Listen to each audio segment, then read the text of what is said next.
নমস্কার, এসবি নিউজে স্বাগত। চলে যাব আজকের দিনের একটি গুরুত্বপূর্ণ সংবাদে। ফের অফিস টাইমে দুর্ভোগে পড়লেন শহরবাসী। হঠাৎ করেই বন্ধ হয়ে গেল মেট্রো পরিষেবা।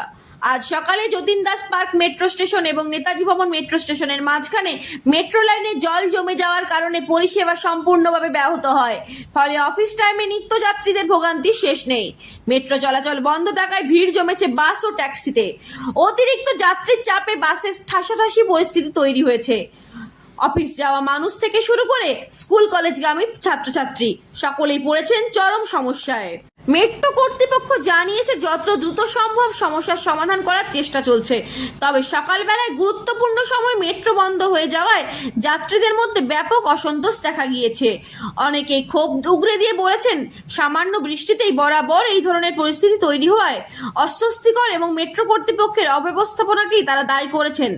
শহরের অন্যতম গুরুত্ব পরিবহন ব্যবস্থা মেট্রো পরিষেবা বন্ধ থাকায় গোটা শহর কলকাতা জুড়ে ব্যাপক প্রভাব পড়েছে যাতায়াতে।